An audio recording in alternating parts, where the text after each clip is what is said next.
Et salut YouTube! Je fais cette vidéo suite à l'installation de Authentic. Je vous avais dit que je vous ferais voir un petit peu la configuration à faire un petit peu dans Authentic pour gérer votre nom de domaine ou sous-domaine via Authentic. Parce que de base, Authentic sert à de l'authentification, donc une surcouche de sécurité. Vous pouvez faire du proxy inverse. Euh, Ça, c'est à vous de voir si vous le faites ou pas. Par contre, il y a aussi le SSL, mais ça, je préfère que vous le laissez sur NPM, donc NGX Proxy Manager. Donc on va commencer. Donc moi j'ai pris cette application, hein, elle est la plus simple à vous démontrer. Vous allez voir pourquoi ici quand je lance dans la modification de conteneur. Voilà, il y a juste la 888 3000 terminé. Rien de plus simple. Vous pouvez vous baser dessus pour vous faire la main sur Authentic suite à la vidéo que je vais faire. Le seul point à respecter, c'est que l'application ou vos applications que vous avez déjà installées, il faut bien les mettre sur le type de réseau que vous aurez créé pour Authentic. Donc moi en l'occurrence c'est Authentic Resal, c'est un network custom. Il faut absolument que vous le laissez sur ce type de réseau. Il est beaucoup plus simple pour vous dans le futur, quand vous allez faire de la configuration de vos prochaines applications, il faut absolument le laisser dessus. Donc ici, bon, vous faites appliquer, on lance en baby. Ici on arrive bon, sommairement, hein, je n'ai pas rentré dans les paramètres. Hein. Vous voyez, j'ai fait un chat, bon il marche pas. Hein. La simple et bonne raison, c'est qu'il faut une API, donc ça allait prendre sur les sites correspondants d'intelligence artificielle. Je verrai ça plus tard parce que ça peut m'intéresser à avoir une intelligence artificielle sur mon serveur local, auquel cas il pourra me donner du code ou autre, qui peut être très très pratique. Donc, première configuration, comme je vous ai dit, il faut installer l'API sur le custom network que vous aurez créé. Ensuite, il vous faut un nom de domaine ou sous-domaine.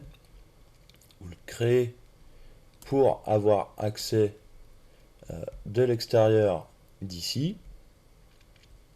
Hein, on est bien d'accord. Donc vous faites ça. Ensuite, vous allez sur NGX Proxy Manager. Voilà. Ici, qu'est-ce qu'on va faire pour, euh, pour travailler avec NGX Proxy Manager et Authentic? Alors, il est simple. Vous allez rentrer votre nom de domaine. J'ai bien dit nom de domaine ou sous-domaine, bien évidemment. Moi, en l'occurrence, j'ai fait un sous-domaine. Voilà, qui était en l'occurrence pour AI. Donc le cerveau du prof. Hein, ça, je me fais pas d'illusions, ce sera supprimé parce que bah, comme ce sera divulgué sur YouTube, ça ne m'intéressera pas. Ici, qu'est-ce qu'on va faire? Ici, dans le forward, comme je vous ai dit, vous avez installé l'application sur le custom network. Pour qu'Authentic fonctionne avec NGX Proxy Manager, il faut rentrer juste le nom de votre Authentic que vous avez fait. Si vous avez fait comme moi, dans la précédente vidéo, vous avez juste à marquer Authentic. Voilà, Authentic. Comme ça, NGX Proxy Manager va appeler Authentic et Authentic va récupérer le proxy SSL aussi via NPM. Le port, quel est le port à mettre? Il est simple, c'est le port que vous aurez rentré dans votre configuration d'Authentic. Si vous l'avez laissé par défaut, c'est 9000. Ensuite, on active bien le WebSocket. et le bloc command exploit. Voilà, rien de plus. Vous faites votre SSL. Donc si vous avez un certificat SSL, vous le faites, ou vous en créez un nouveau. Et vous faites sauvegarder. Ici, comme je vous ai dit, le cerveau du prof, on est bien sur HTTP authentique port 9000. Il est en ligne. Qu'est-ce qu'il nous reste à faire? Donc, on a installé une application. On a demandé à NGX de faire un certificat SSL et que Authentique détecte ce nom de domaine via NPM. Ensuite, on va sur Authentique. Donc, Authentique, on va commencer par créer un fournisseur de proxy. Donc, on fait créer. Si vous voulez faire un proxy ici, on fait ça. On verra ça plus tard pour l'authentification dans une prochaine vidéo. Donc on fait proxy provider. Ici, qu'est-ce qu'on va rentrer? Par exemple, je vais marquer AI chat GPT. Voilà, le flux. On va mettre défaut provider, autorisation, consent implicite. Rien de plus simple. Dans l'autre externe, ici, bien évidemment, je pense que vous l'avez compris, on met l'URL du nom de domaine sous-domaine que vous aurez créé. En l'occurrence, c'est le cerveau du prof. Bien évidemment, on fait HTTPS. Voilà, le cerveau du prof. L'hôte interne. Donc l'hôte interne, qu'est-ce qu'on va mettre? Eh bien c'est simple. L'hôte interne, on va prendre HTTP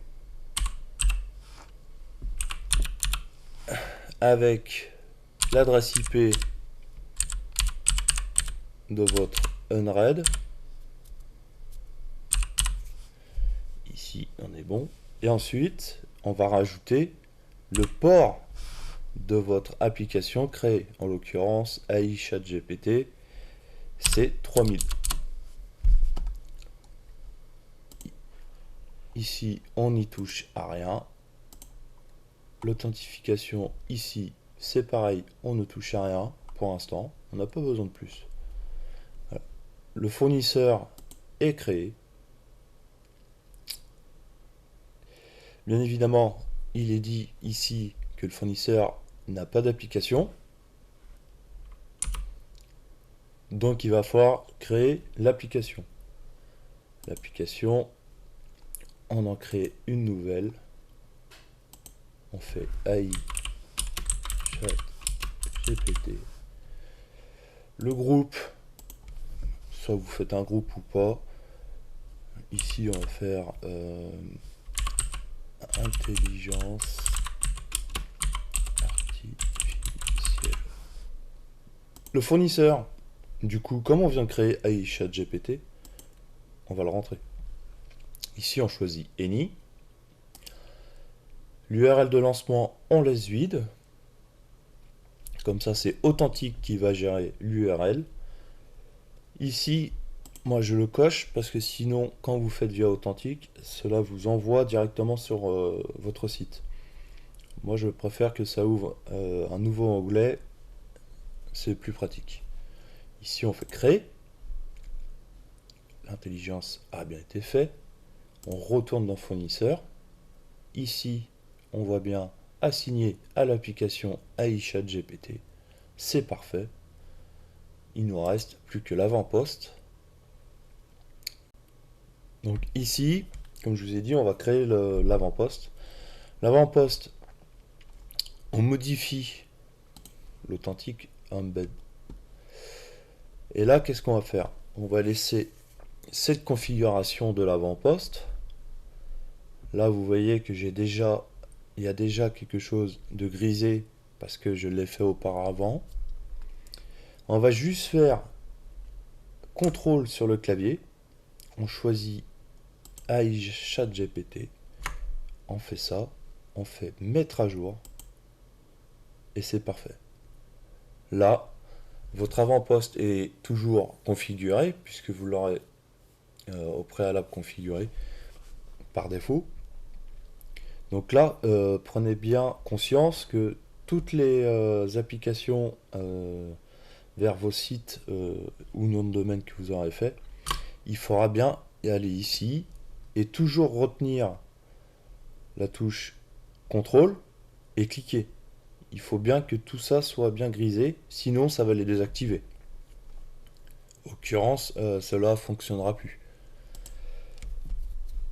Voilà, donc tout est fait. On va pouvoir aller voir notre nom de domaine. Donc on va aller voir ça. Ici, on a bien tout fait. Là, qu'est-ce qu'on peut aller voir rapidement? Ah oui, on va aller voir ici.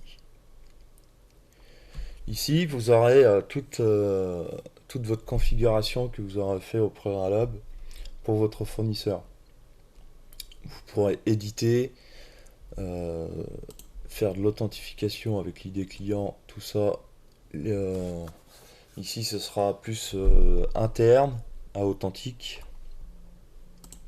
Donc, on va pouvoir le lancer. L'hôte externe et le cerveau du prof, cloud privé.top.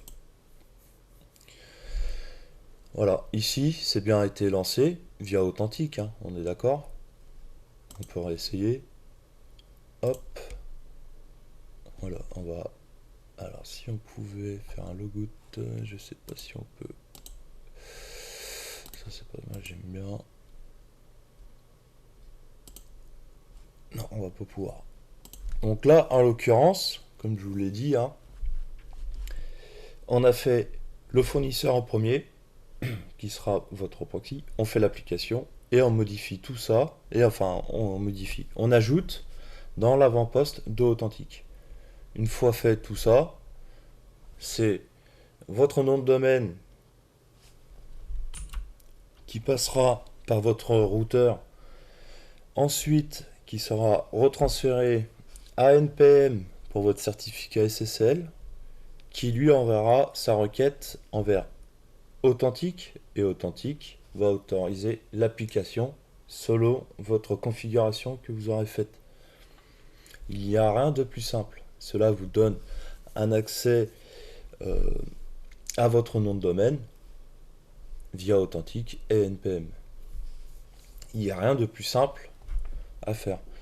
J'espère que vous aurez bien suivi la petite configuration. Si cela ne fonctionne pas, n'hésitez pas à revenir en arrière dans la vidéo pour voir qu'est-ce que vous avez loupé comme paramètres.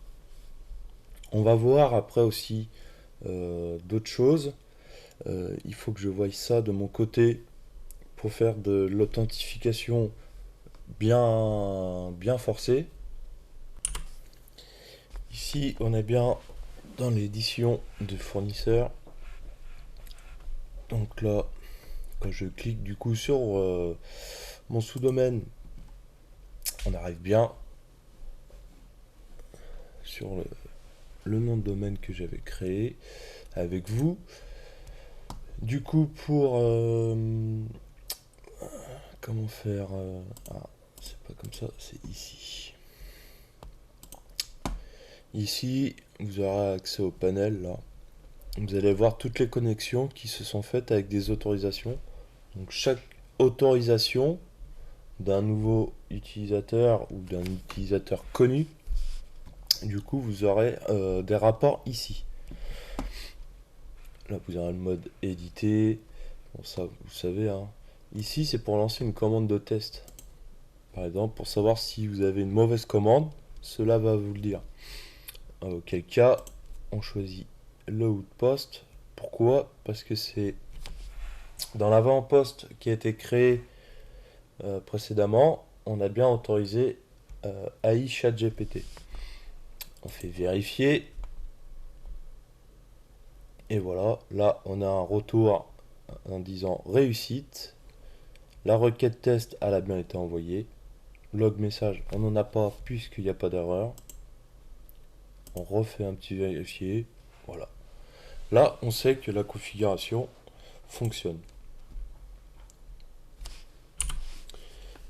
Ensuite, si vous voulez regarder un peu plus, vous allez dans utilisateur. Utilisateur, ici, vous aurez les utilisateurs qui seront créés sur vos sites à vous. Donc, je sais pas, par exemple, un forum, vous hébergez un forum XF par exemple, du coup, vous demandez l'authentification via NPM pour le SSL qui retransmet à Authentique. Vous allez avoir ici tous les utilisateurs que vous aurez créés, qui vont être créés. Vous allez avoir le nom. Les connexions qui se font par jour, les erreurs. Dans les tâches du système, ici, vous allez avoir toutes les opérations, les rapports qui vont vous dire les réussites, les échecs. Et c'est à partir d'ici que vous allez pouvoir voir si vous avez une erreur sur quelque chose. Ça va vous donner un indice de ce qui ne va pas dans votre configuration pour tel ou tel site. Voilà, on a vu dans cette vidéo comment configurer Authentique pour ces noms de domaines et sous-domaines avec NPM, bien évidemment. J'espère que j'ai pu t'aider à configurer bien comme il le fallait. Si tu as une erreur, n'hésite pas à retourner en arrière de la vidéo pour comprendre quelle est ton erreur. Et sur ce, je te dis une bonne journée. À plus tard YouTube.